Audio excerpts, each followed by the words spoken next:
안녕하세요. 오늘도 사연살롱을 찾아주셔서 감사합니다. 아무 가족 없이 초동생 아이 키우며 눈코 뜰 새 없이 일하고 있는 40대 워킹맘 김숙현이에요. 가끔 직장 동료 중에 친정 부모님께서 아이도 봐주시고 반찬도 해주시는 집 보면 그렇게 부러울 수가 없더라고요. 내게도 그런 친정이 있었다면 우리 아이가 더 잘 먹고 더 애교 부리며 밝게 잘 자랄 수 있지 않았을까 하는 마음도 들면서 말이죠. 다행히 지금은 하는 일이 잘 풀려서 아이 봐주시는 아주머니의 도움을 빌려 나름 잘 생활하고 있어요. 그래도 친할머니가 봐주시는 게 훨씬 좋지 않았을까 하는 아쉬움이 남더군요. 에휴, 뭐 어쩌겠어요. 친정 부모님 두 분 다 일찍이 돌아가시고 지금껏 나 혼자 다 헤쳐왔는걸요. 그 가시밭길을 마치 맨발로 걸어온 듯한 느낌이에요. 발이 가시에 찔려 피가 나고 통증이 있어도 입에 풀칠하느라 정신없어서 아무것도 못 챙기며 살아왔죠. 하나의 충격적인 사건을 거치면 또 하나의 거대한 산이 절 기다리고 있더군요. 현재 아이 아빠와는 이혼하고 최대한 아이와 전 남편을 떨어뜨려 놓으려 하고 있어요. 정신병 걸린 듯한 남편과 시댁에 우리 아이를 보내고 싶지도 않았거든요. 이런 절 보고 독하다고 생각하는 분들도 계시겠죠. 하지만 제 속사정을 아는 분이라면 당연한 처사라고 생각하실 거예요. 제가 살아온 인생과 결혼 이야기들은 진짜 가슴을 치고 땅을 치고 환장할 사건의 연속이었어요. 오죽하면 종교가 있는 제가 신점 치는 곳에서 점을 다 받겠어요. 예전에 봤었는데 신내림 받은 무덩이 고개를 절레절레 흔들며 그러더군요. 아이쿠야, 이건 뭐야? 뭐 이런 팍폭한 여자가 다 있나? 40대 초반까지는 남들이 인생 살면서 한 번도 겪어보지 못한 일들을 줄줄이 비엔나로 다 겪겠네. 참네. 부모 복 없고 남자 복 없어서 결혼해봤자 튕겨 나올 팔자니까 그냥 평생 혼자 살아. 그래도 자식 복 있고 일 복 있으니 평생 일만 하면서 말이야. 에휴, 불쌍해서 돈도 못 받겠다. 자, 복돈 다시 가져가. 이 돈이면 나 오늘 먹은 점심 다 채야겠다. 챙겨간 점사비를 돌려받아서 기분이 좋아야 할지 아니면 이렇게 깨름직한 점괘에 허탈해해야 할지 모르겠더라고요. 근데 지금 생각하면 그때 점괘가 맞아 떨어진 것 같아 신기하기도 합니다. 지질이 복도 없는 년이었거든요, 제가. 아직 40대밖에 안 됐지만 제가 살아온 기구한 인생을 한번 간접 경험해 보시겠어요? 사연살롱 여러분들께 낱낱이 고해볼게요. 억울한 제 사연 들으시고 제 마음을 좀 헤아려 주시면 힐링이 될 것 같아서요. 그럼 지금부터 시작할게요. 자식 많고 다복한 가정을 꿈꾸셨던 저희 엄마는 불행히도 몸이 약해 외동딸인 저만 낳고 자궁을 드러내셨다고 해요. 엄마가 어린 나이에 절 낳으셨기에 20대 중반에 자궁을 드러내야 했던 엄마의 심정이 잘 헤아려지지도 않네요. 건강은 자기 마음대로 안 되는 거잖아요. 아빠라도 엄마의 몸과 마음을 좀 편안하게 해줬으면 참 좋았을 텐데 그놈의 사업이 뭔지 맨날 이 사업 저 사업 한다고 집에 있던 돈만 끌어다 다 쓰고 집엔 잘 들어오지도 않았죠. 그러다가 큰 규모로 벌였던 아빠의 사업이 아주 크게 자빠지고 말았어요. 안 그래도 몸과 마음이 약한 스타일이었던 엄마는 그 일 이후로 집안을 거의 기어다니셨어요. 일어날 힘조차 없었던 거죠. 그날도 빚쟁이들이 찾아와 우리 집 문을 쾅쾅 큰 소리로 두드렸어요. 갖은 욕설과 협박을 하면서 말이죠. 에이, 이 거지 같은 년놈들. 니네 집안에 숨어있는 거 다 알아. 돈이 없으면 몸으로라도 때워야 할 거 아니야. 신체 포기각서 썼던 거 기억 안 나? 지금 당장 이 문 안 열면 우리가 다 부셔버릴 거야. 초등학생이었던 저와 엄마는 덜덜 떨며 집안에 쥐죽은 듯이 있을 수밖에 없었어요. 그때의 공포가 생생히 기억나네요. 그런데 더 무서운 일이 벌어졌어요. 엄마가 갑자기 심장을 부여잡고 뒤로 쓰러지신 거예요. 엄마 왜 이래? 누가 우리 엄마 좀 살려주세요. 엄마! 전 급한 마음에 그 사채업자들에게라도 도움을 청하려 문을 열어줬어요. 그러나 그 사람 같지도 않은 아저씨들은 전혀 도움이 되지 않더군요. 뭐야? 지금 자빠져서 쇼하는 거야? 쓰러진 척하면 내가 갚을 돈이라도 깎아줄까봐? 어림도 없지. 이자까지 다 받아낼 거라고. 남의 돈 함부로 쓰고 쌩 쇼나하고 자빠져 있고 니네 아빠는 어디 갔어? 이거 다 니네 아빠 때문에 벌어진 일이다. 알지? 전 그들에게 도움을 받는 걸 포기하고는 얼른 119에 전화를 걸었어요. TV에서 본 것처럼 엄마 가슴을 쿵쿵 내리치며 심폐소생술도 해보면서 말이죠. 그렇게 병원으로 갔지만 엄마는 깨어나지 못하고 떠나버렸어요. 아빠의 행방은 오리무중이었으니 먼 친척 삼촌의 도움을 받아 엄마의 장례를 치러드렸죠. 정확히 말하면 화장하는 비용 정도만 대주셨어요. 장례식까지는 우리 형편의 사치였기 때문이에요. 그게 지금까지도 제 마음속에 한으로 남아있어요. 우리 엄마 마지막 가는 길도 제대로 못 챙겨드렸다는 게 평생 천추의 한이네요. 그 후로도 아빠는 집에 돌아오지 못했어요. 아마 빚쟁이들이 진을 치고 있어서 더 그랬겠죠. 몇 개월 뒤에나 아빠가 집에 들어왔고 엄마를 찾더군요. 여보, 나왔어.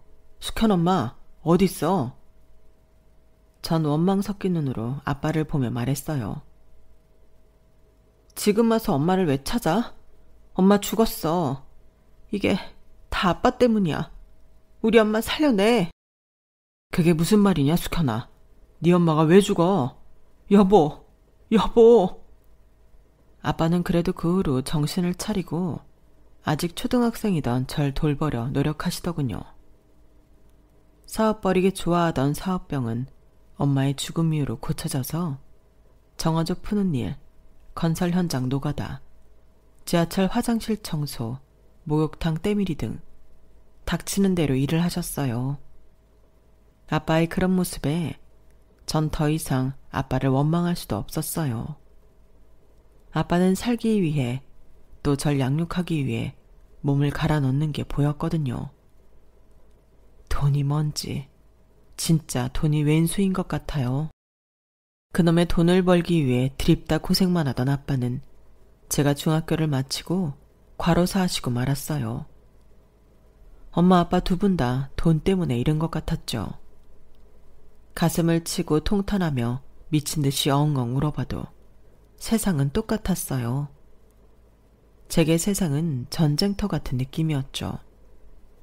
우리 부모님을 잡아먹은 꼴도 보기 싫은 돈이었지만 그래도 당장 내 배때기에 빵이라도 한 조각 넣어야 하루를 버틸 수 있었기에 어떻게든 돈을 벌어야 했죠. 전 인문계 고등학교에 진학하고 싶은 마음을 잡고 여상에 들어가 바로 취업 준비에 돌입했어요.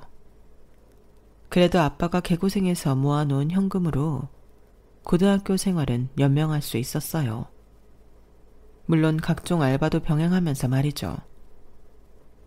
여상을 졸업한과 동시에 아주 작은 중소기업에 취직했어요.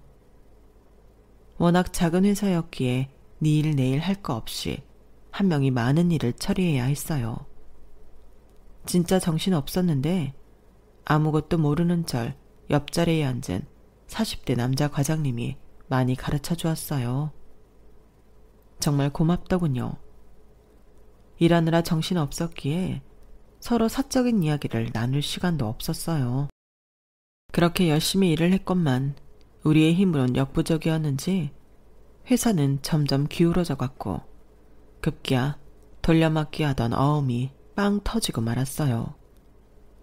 그런데 가장 중요한 사장님이 잠적을 해서 연락이 안 되더군요. 우리 직원들은 다 멘붕이었죠.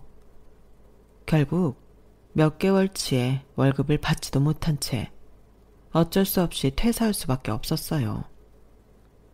돈도 없는 제가 갑자기 백수가 되니 두렵기까지 하더군요.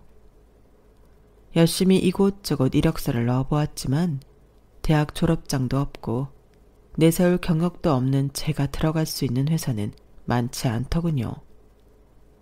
그때 전 회사에서 절 많이 도와줬던 40대 과장님으로부터 전화가 왔어요. 숙현 씨, 혹시 지금 직장 찾는 중이면 내가 새로 입사한 곳에서 일해볼 생각 없어요? 마침 격리 자리가 하나 나서 연락해봤어요. 제게는 정말 한 줄기 빛과도 같은 은혜로운 제안이었어요. 묻지도 따지지도 않고 바로 달려가서 면접 보고 통과하여 일하게 되었죠. 40대 과장님의 이름은 임민재였어요. 새로운 회사에서도 같은 직책이었기에 임 과장님이라 부르며 일도 많이 배우고 가깝게 지냈죠. 날 취직시켜줬다는 감사함에 충성을 다했거든요. 어느 날은 같이 저녁 한번 먹자고 하더라고요. 월급도 받았겠다. 제가 밥을 사야겠다는 마음을 먹고 나갔죠. 숙현 씨, 이제 고맙다는 말은 그만해도 돼요. 한 1000번쯤 들은 것 같아요. 그리고 내가 이 회사 사장이어서 내가 숙현 씨를 뽑아준 것도 아닌데 벌 그렇게 충성을 다 하시나요? 그냥 편하게 해도 돼요. 아닙니다, 임 과장님. 가족도 없이 홀로 지내며 제가 생활할 돈은 스스로 벌어야 하는 입장인데 갑자기 백수가 돼버리니 앞이 깜깜했거든요. 좋은 직장 연결해 주셔서 진짜 감사드려요. 오늘 밥이든 커피든 술이든 다 제가 살게요. 월급도 받았으니까 말이죠. 그리고 앞으로 뭐 부탁하실 일 있으시면 다 말씀하세요. 제가 최대한 노력해 볼게요. 숙현 씨 참 재밌는 분이네요. 아무렴 제가 숙현 씨보다 돈이 조금이라도 많지 않겠어요? 오늘은 제가 다 살 테니 마음 놓고 드세요. 그런데 부탁할 일 있으면 다 말하라고요? 진짜 말해도 돼요? 좀 어렵고 난감한 부탁이긴 한데. 괜찮습니다, 과장님. 편하게 말씀하세요. 숙현 씨, 전에 남자친구 없다고 했죠? 그럼 저랑 결혼하는 거 어때요? 순간 머리를 한 대 맞은 것처럼 띵했고 심장이 철렁하더군요. 영국 신사처럼 정말 젠틀하고 바르게 생긴 훤칠한 남자가 나보고 결혼하자니 그 말을 듣는 순간부터 임민재 이 남자가 진짜 이성으로 느껴졌어요. 20대 수처녀의 가슴에 불을 지핀 거죠. 지금 뭐라고 하셨어요? 결혼이요? 아직 미혼이시고 여자친구도 없으신 거예요? 맞아요. 와이프도 여자친구도 없어요. 근데 40이 넘어가니 집안에서 결혼할 여자 찾아오라고 난리세요. 지금껏 젊음 하나로 버텨왔는데 이제 40이 넘어가니 부모님의 성화에 더 버틸 자신도 없네요. 숙현 씨 처음 보는 순간 신부감으로 참 좋겠다는 생각을 했어요. 우리 거의 20살 차이 나죠? 나이 생각하면 제가 참 도둑놈이긴 한데 그래서 숙현 씨 의견에 전적으로 따를게요. 저의 결혼 제안이 싫다면 노 해도 상관없어요. 그때만 해도 20대 초반이고 남자 손목 한번 잡아본 적 없을 때라 밀당 이런 건 전혀 할 줄 몰랐죠. 가족도 없이 홀로 지내온 지 오래라서 사람이 그립고 무진장 외로웠거든요. 비록 나이는 많았지만 훤칠한 젠틀남이 나보고 결혼하자고 하니 당장이라도 그의 따뜻한 품에 안기고 싶더군요. 전 좋아요. 결혼하면 평생 함께할 가족이 생기는 거잖아요. 저도 가족을 갖고 싶어요. 아주 솔직하게 제 심정을 말했어요. 그리고 그날부로 우린 연인이 되어 데이트 과정 없이 바로 결혼 준비에 돌입했죠. 모든 게 속사포처럼 진행되었어요. 연애 경험이 없다 보니 모든 사람들이 다 이렇게 결혼하는 건 줄로만 알았죠. 몇 개월 후 남친의 부모님을 찾아뵙게 되었어요. 남친의 부모님은 저보다 더 긴장하고 계시는 듯 했어요. 뭔가 불안한 눈빛으로 제게 말씀하시더군요. 아가씨한테 참 고맙고 미안해요. 민재 명의로 된 17평 아파트가 우리 가족 전 재산이에요. 거기에서 신혼생활 시작하도록 해요. 우린 따로 월세집에 나가서 살 테니 둘만 잘 살면 돼요. 어떤 일이 있어도 우리 민재 포기하지 말고 잘 살아줘요. 제발 부탁해요. 내가 보기에 남친은 나이만 좀 많다 뿐이지 정말 완벽한 남자인데 부모들이 포기하지 말아달라고 부탁하다니 뭔가 좀 이상하긴 했어요. 어쨌든 저도 예비 시부모들에게 최대한 예의를 갖췄죠.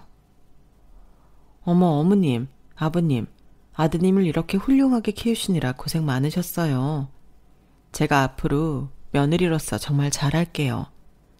신혼집까지 신경 써주셔서 감사드려요. 저희 잘 살 테니 걱정 마세요.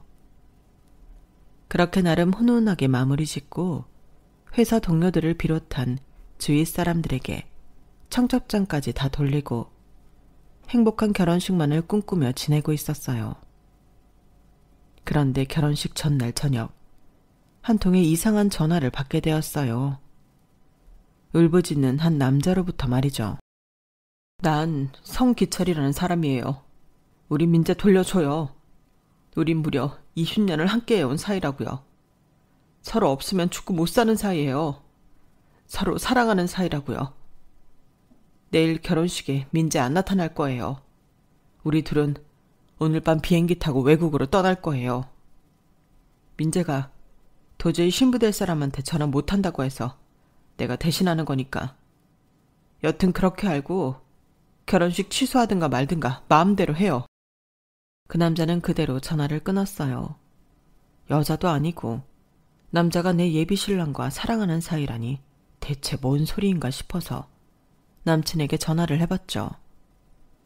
전화를 받지 않더군요. 답답한 맘에 예비 시모에게 연락을 했어요. 성기철이라는 남자한테서 이러저러한 전화가 걸려왔다. 당최 그 남자가 하는 말을 이해 못하겠다면서 말이죠. 시모는 놀란 목소리로 모든 사실을 말해줬어요. 뭐? 기어이 그놈들이 사고를 쳤구나. 아이고야, 내 팔자야. 내 아들이 20살 때부터 여자 싫고 남자가 좋다고 웬 남자친구라며 기철이를 데려오더니 기어이 사고를 쳤어. 미안하다 얘야. 이 결혼 도저히 안 되겠다. 그냥 아들 하나 없는 셈 치고 자기들끼리 잘 살으라고 하는 수밖에. 네 인생 망쳐서 정말 미안하다. 미안해. 예비 시모의 전화를 끊고도 한참을 멍하니 있었어요. 남자를 좋아하는 남자라니. 이성애자인 저로서는 이해할 수 없었지만 어쨌든 나와의 결혼이 싫다는 사람하고 결혼식을 할 수는 없었죠. 그때부터 불이 나게 청첩장을 돌린 사람들에게 전화하여 결혼식을 취소하기에 이르렀어요. 수십 통의 전화를 하면서 눈물 콧물이 주룩주룩 나더군요. 똥을 밟아도 제대로 밟은 거죠. 임민재 이 사람은 진짜 자기 오래된 연인과 해외로 떠나버린 건지 회사에도 무단결근하여 결국 퇴사 처리되었어요. 오히려 눈앞에 안 보이니 미워할 필요도 없었죠. 그렇게 수년 동안 미친 듯 회사 일에만 몰두했어요. 내 인생에 남자는 없나 보다 하고 새로운 남자친구를 만드는 걸 시도조차 안 해본 채 일만 했죠. 어느덧 30대가 되고 회사 내에서 과장이 되어 승승장구하고 있었어요. 그때 영업팀 경력직으로 어떤 남자 과장이 새로 들어오더군요. 자기소개를 할 때 책임감이란 단어를 한 10번 이상 말한 것 같아요. 책임감 투철한 남자 박성춘이라면서 말이죠. 본인 업무에도 엄청난 책임감이 있어서 그랬는지 저와 일적으로 나를 세우던 날도 많았어요. 싸우다 정들었다는 말이 맞는 것 같아요. 일 때문에 다른 팀 팀장으로 있던 저와 하도 많이 다투다 보니 싸우는 것도 힘들어 화해의 술자리를 갖게 되었어요. 박 과장님이 먼저 미안하단 말 해야 하는 거 아니에요? 우리 팀 팀원들에게까지 업무 지시를 계속 내리며 참견하고 있잖아요. 아니, 김숙현 과장님, 무슨 말씀을 그렇게 하세요? 저 책임감 빼면 시체인 거 모르십니까? 제 업무와 관련이 있으니 책임감을 갖고 다른 직원들에게도 업무 지시를 내리는 거 아니겠어요? 회사의 일이란 게 다 같이 둥글게 돌아가는 거지 네 일 내 일이 어디 있습니까? 화해의 술자리에서도 끝까지 티격태격 하다 보니 둘 다 술을 엄청나게 마시게 됐어요.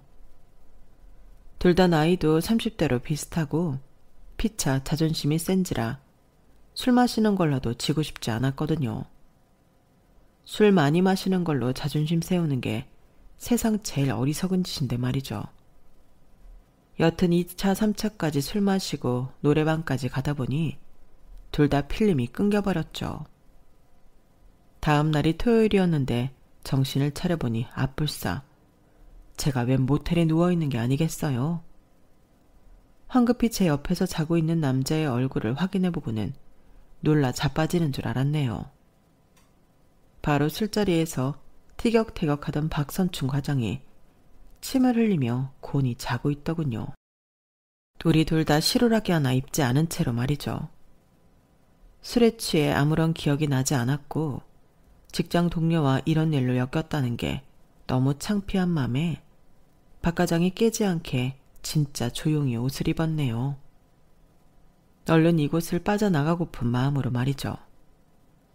그런데 인기척에 잠에서 깬 박 과장도 화들짝 놀라더라고요. 침묵 속에서 한 3분을 보내고는 먼저 나간다고 하고 방을 나서려 했어요. 그랬더니 박 과장이 절 잡더군요. 아이고, 이런 일이. 근데 왜 이렇게 웃음이 나죠? 이거 완전 시트콤이 따로 없네요. 나 그렇게 쿨한 사람 아니에요. 이렇게 된 이상 김숙현 과장님을 그냥 보낼 수 없을 것 같아요. 우리 해장국이라도 먹고 해야지죠. 우린 그렇게 웃으며 해장국 먹고 빠이빠이 했네요. 좀 어색하긴 했지만 그 후로도 회사에서 만나면 겉으로는 전과 같이 대했어요.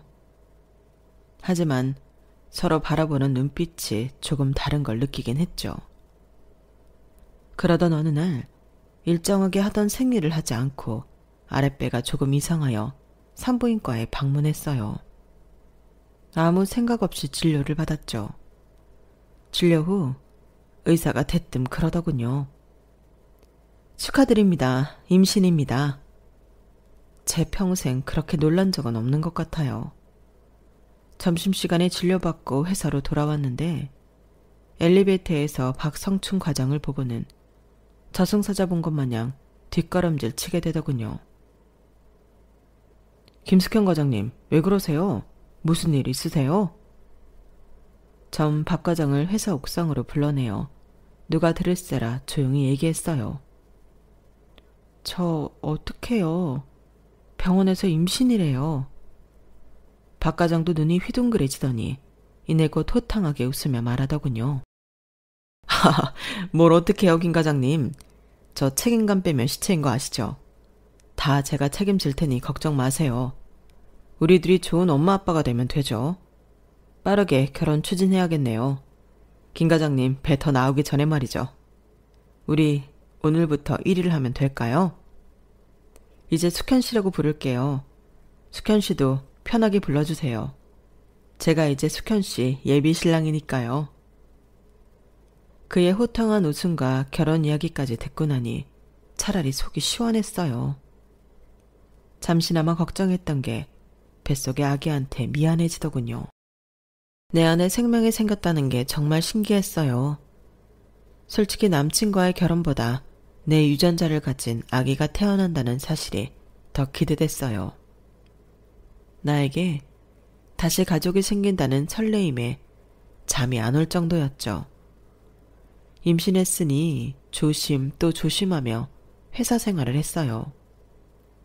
추진력 좋은 남친은 이것저것 알뜰하게 결혼식과 신혼여행까지 알아보더군요. 남친의 여동생은 젊은 나이에 난소암으로 세상을 떠났고 어린 남동생과 홀어머니와 함께 산다고 했어요. 예비 시모는 대학가 2층 단독주택에서 하숙집을 운영하기에 남친은 결혼해서도 그 집 1층에서 시모와 동생과 함께 살기를 원했어요. 전 가족에 대한 그리움을 안고 사는 사람이었기에 시댁이든 뭐든 많은 가족들과 함께 살 수 있다는 사실이 좋았어요. 결혼하고도 아이를 맡기고 일을 계속할 생각이었기에 시댁과 합가하면 육아 도움도 좀 받을 수 있다고 생각했죠. 드디어 시댁 식구들을 만날 날이 찾아왔어요. 최대한 단정하게 입고 선물을 한아름 챙겨서 시댁을 방문했죠.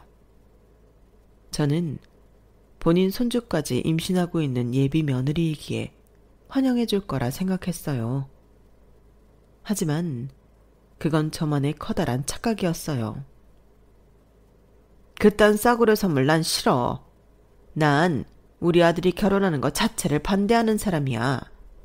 그냥 평생 홀가분하게 혼자 살았으면 좋겠어. 아가씨, 아들아, 지금이라도 이 결혼 다시 생각해보면 안 되겠니? 뭐하러 짚을 지고 불 속으로 기어들어가? 자기 아들이 결혼한다는 걸 이렇게까지 적극적으로 반대하는 부모는 처음이었어요. 남친과 딱 20살 차이 나는 젊은 시모라 그런가 보다 라고 이해하려 했지만 진지하게 반대하는 것 같아 마음이 조급해지더군요.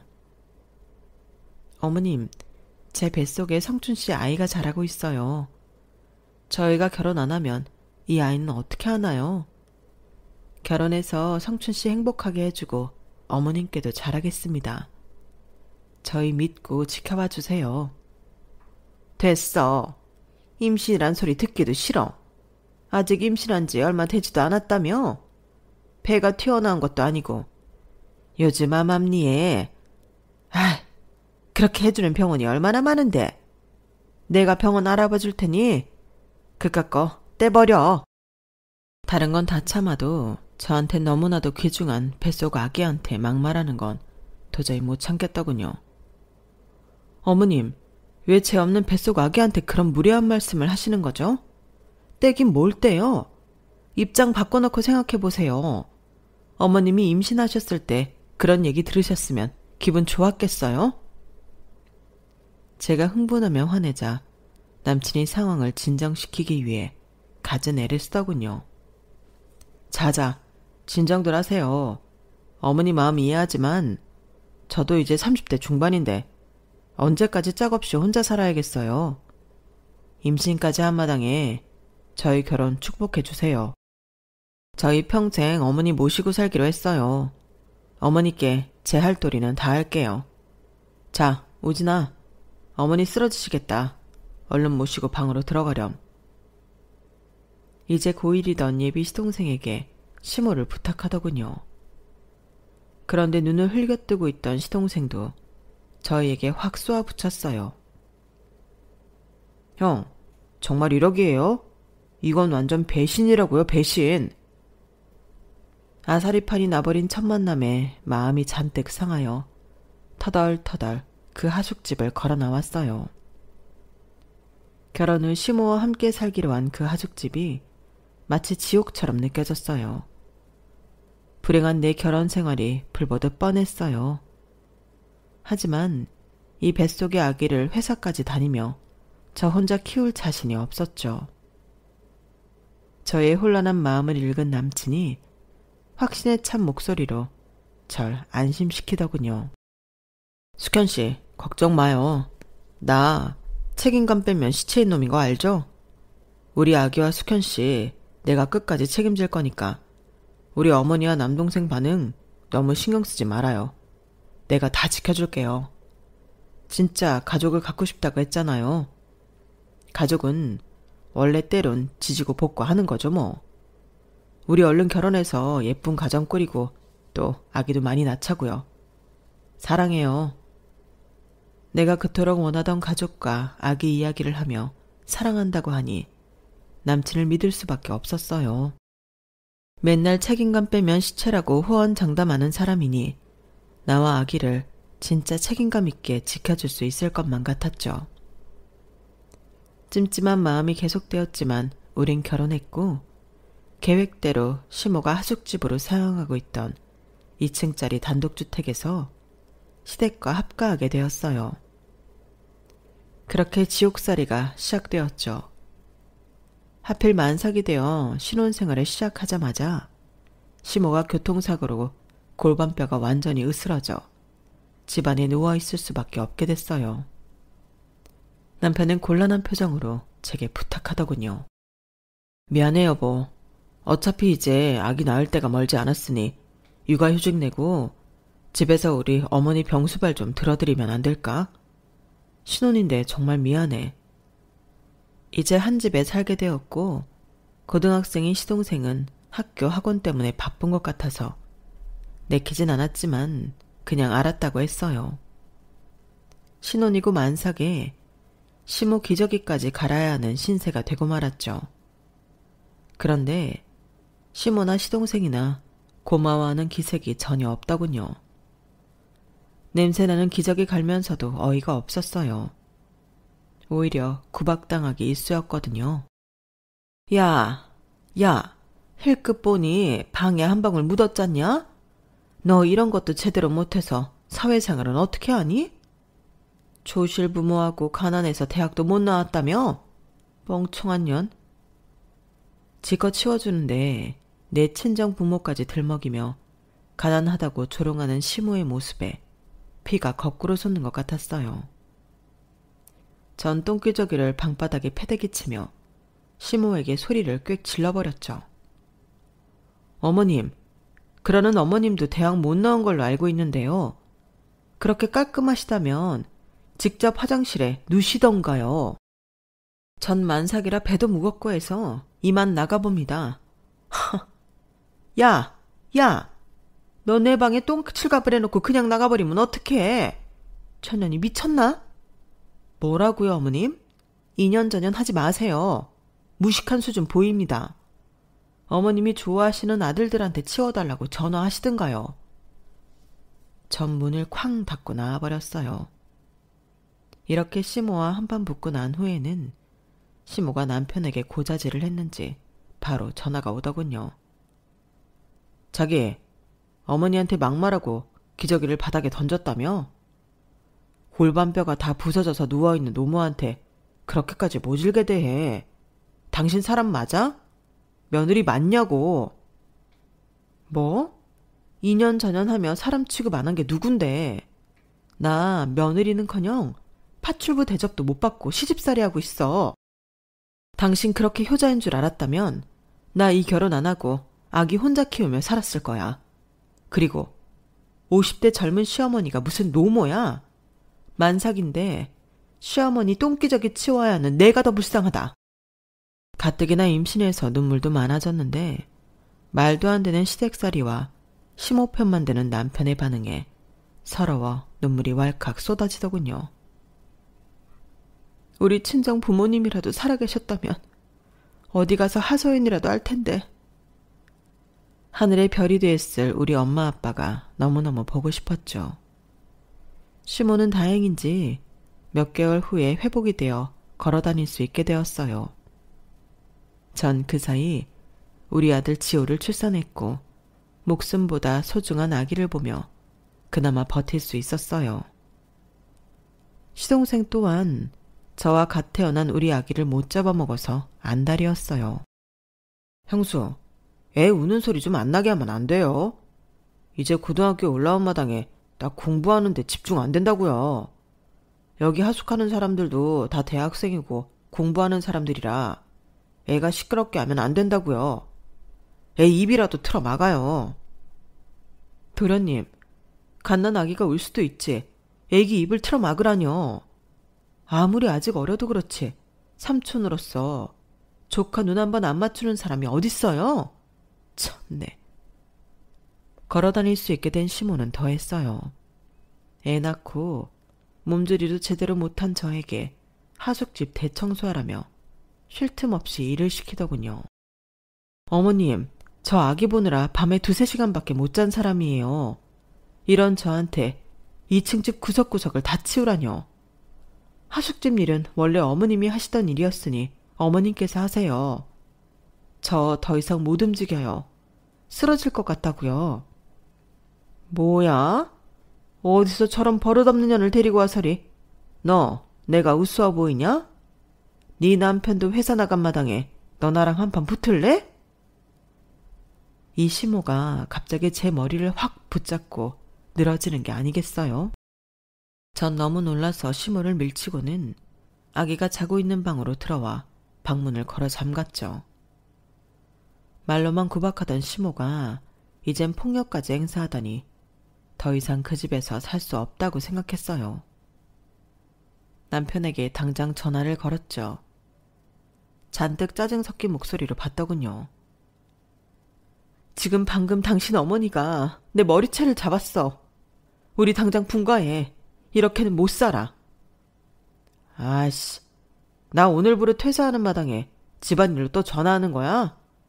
아, 육아휴직하고 있는 마당에 남편이 퇴사한다니. 방금 전 시모와 있었던 일은 아무것도 생각나지 않고 남편 퇴사란 말에 가슴이 철렁했어요. 뭐? 퇴사? 왜 갑자기 퇴사야? 회사에서 잘렸어? 잘리긴 이 박성춘이가 잘릴 사람이야? 나 사업하려고 꽤 오랜 시간 나 혼자 준비해온 거야. 걱정 마. 책임감 하나로 밀어붙일 테니. 우리 식구들 돈방석에 안겨줄게. 조금만 기다려. 친정아빠가 사업병에 걸려 맨날 사업한다고 집안 살림 다 말아먹고 우리 엄마까지 죽게 한 게 생각나 사지가 떨리더군요. 자기야, 지호 아빠 잘 다니던 회사를 왜 때려치고 그래. 얼른 가서 다시 다닌다고 해. 제발 사업 같은 거 하지 말라고. 하지만 추진력 강한 남편은 제 말 따위는 귓등으로 안 들었어요. 사업한다고 집안에 들어앉아 애도 안 보고 매일 여기저기 전화를 하더군요. 몰래 들어보면 맨날 여기저기서 돈 빌리는 전화였어요. 한심하기 짝이 없었죠. 어쩔 수 없이 채 100일도 안 된 아기를 집 근처 어린이집에 맡겨놓고 전 다시 일터로 나가야 했어요. 하숙집을 운영하며 월세를 좀 받고 있는 시모가 남편 사업자금이나 생활비를 보태줄 턱이 없었거든요. 심지어 친할머니로서 우리 지호에 대한 애정도 없어 보여서 아기를 맡길 수 없는 노릇이었죠. 그런 시모가 아주 끔찍이 챙기는 날은 바로 남편의 죽은 여동생의 제삿날이었어요. 20대의 난소암으로 사망했다는 시누이가 불쌍하게 느껴져 저도 최대한 신경 쓰려 했어요. 하지만 저의 정성을 담은 제사상도 시모의 기대엔 못 미쳤나 보더라고요. 야, 너 내 딸 제사상을 고작 이렇게밖에 못 차리냐? 내가 누누이 설명해 줬잖냐. 멍청한 년 같으니라고. 다시 차려. 시모는 급기야 제사상을 뒤집어 엎어버리더군요.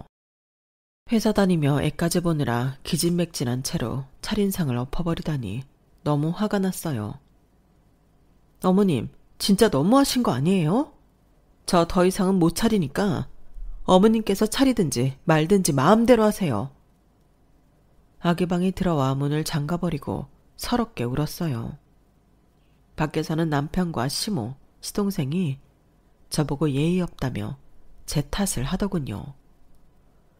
그 3명이 한 팀 같았고 제 편을 들어주는 사람은 우리 아기밖에 없는 것 같이 느껴졌어요. 너무 서러워서 아기를 붙잡고 꺼이꺼이 울었네요. 이미 죽은 사람의 상을 몇 시간에 걸쳐 정성 들여 차려줬으면 됐지. 뭘 더 어떻게 하라는 건지 알 수가 없었죠. 죽은 신우이에 대한 가족들의 사랑이 얼마나 지극하던지. 집안 곳곳엔 신우이의 사진으로 도배가 되어 있었어요. 우리 결혼 사진이나 아기 사진은 단 한 장도 붙어 있지 않았죠. 하루하루를 도장 깨기 하는 마음으로 우리 지호만을 위해 열심히 살아가고 있던 어느 날, 저에게 한 통의 전화가 걸려왔어요. 남편이 어릴 적부터 친하게 지내던 의사 친구라며 늘 자랑하던 친구였죠. 숙현 씨, 성춘이가 사업한다고 돈을 잔뜩 빌려가더니 이자도 안 갚고 저러고 있네요. 내 돈뿐만 아니라 내 주위 아는 사람들 돈까지 싹 다 뜯어갔어요. 이놈을 어떡하죠? 정말 죄송해요, 민수씨. 저도 지호 아빠가 사업한다고 갑자기 퇴사하는 바람에 제가 벌어서 아기랑 생활하느라 너무 힘드네요. 정말 죄송합니다. 제가 시어머님께라도 한번 말씀드려 볼까요? 아직도 속고 있어요. 성춘이 그놈 저랑 고아원 동기예요. 그놈이나 저나 가족 없긴 마찬가지라고요. 멀쩡히 살아있는 시모와 시동생이 있는데 내 남편 보고 갑자기 고아라니. 정신과 의사라는 남편 친구가 미쳐버렸나 라는 생각을 잠시 했죠. 그게 무슨 말이에요, 민수씨? 저 시어머니랑 시동생이랑 하숙집 주택에서 같이 사는 거 아시잖아요. 당신 인생이 불쌍해서 다 풀어버릴게요. 당신 시댁 다 가짜라고요. 그 하숙집? 대학 때 석춘이가 하숙생으로 들어가면서 주인 아주머니 딸내미를 좋아해서 3년 정도 연애했어요.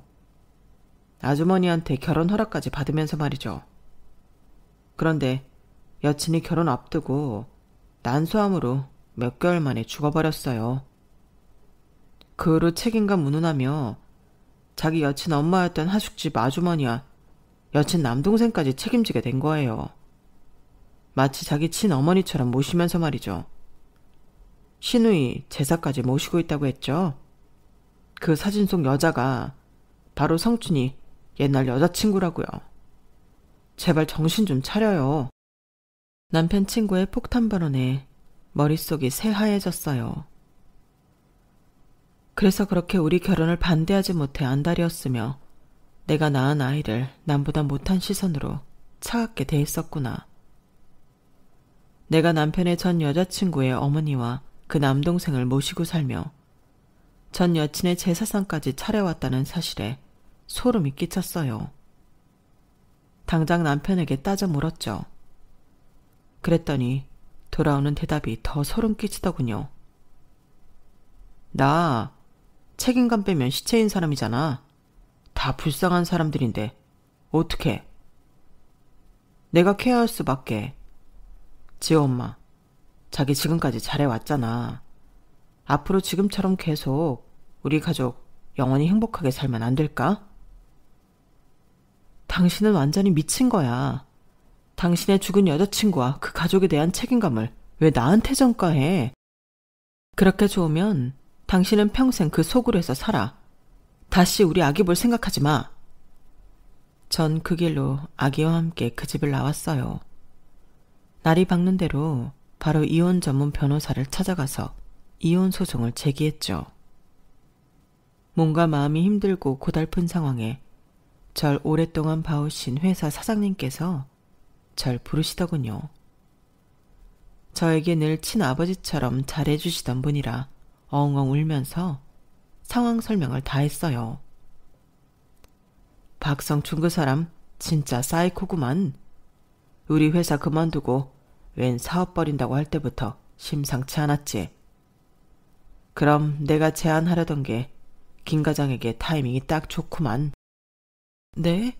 무슨 제안을 하시려는 건가요? 나 암이래. 죽음 앞에서 회사고 뭐고 뭔 필요가 있겠어. 이제 내가 아끼는 사람들한테 회사 싹 다 물려주고 난 공기 좋은 곳에 가서 말년을 보내려고. 나 몇 년 전에 사고로 가족 다 잃은 거 알지? 나한텐 회사 사람들이 내 가족이나 다름없어. 김 과장을 거의 20년 동안이나 봐온 결과 내가 충분히 믿을 만한 사람이니 앞으로 이 회사의 중책을 맡아주게나. 연봉은 최고 대우로 책정할 테니 말이야. 사람이 죽으라는 법은 없구나 라는 생각이 들더군요. 감사하고 또 감사하는 마음으로 회사의 높은 직책에 올라 열심히 일하며 고연봉을 받게 되었죠. 전 남편에 대한 이혼 소송은 계속 진행 중입니다. 제가 시댁 소굴에서 고생한 거 생각하면 아직도 분이 풀리지 않아서 자다가도 벌떡 깨요. 전 남편이 현재 돈이 있건 없건 내가 고생한 대가 다 뜯어낼 거예요. 우리 지호도 최대한 남편 안 보여줄 거고요. 남편이 제정신이 아니라고 생각하기 때문이에요. 하긴 사업한다고 정신 팔려서 아기 찾지도 않는 매정한 사람이네요. 현명한 여러분께서는 제발 저처럼 바보 같은 선택은 안 하셨으면 좋겠습니다. 한 번의 잘못된 선택으로 나락으로 떨어질 수도 있으니까요. 결혼은 일륜지대사라는 옛말, 틀린 거 하나 없는 것 같아요. 결혼을 앞두고 있는 분들이나 며느리, 사위 드리려는 분들은 두 눈 크게 뜨고 좋은 사람인지 아닌지 찬찬히 뜯어보세요. 괜히 큰 소리 땅땅 치는 사람 치고 괜찮은 사람 못 봤습니다. 엑스레이 찍듯이 속을 다 들여다보시고 잘 판단하시길 바랄게요. 제 이야기는 여기까지입니다. 제가 잘 살아갈 수 있도록 용기를 주세요. 그럼 다들 행복하세요. 여러분께서 늘 행복하게 사셨으면 좋겠네요. 저도 우리 지호와 앞으로 꽃길만을 걷길 바라봅니다. 모두들 건강하세요. 여러분, 사연 댓글에 응원과 현명한 조언 부탁드려요. 좋아요와 구독은 저에게 큰 힘이 됩니다. 오늘도 좋은 일 가득하세요.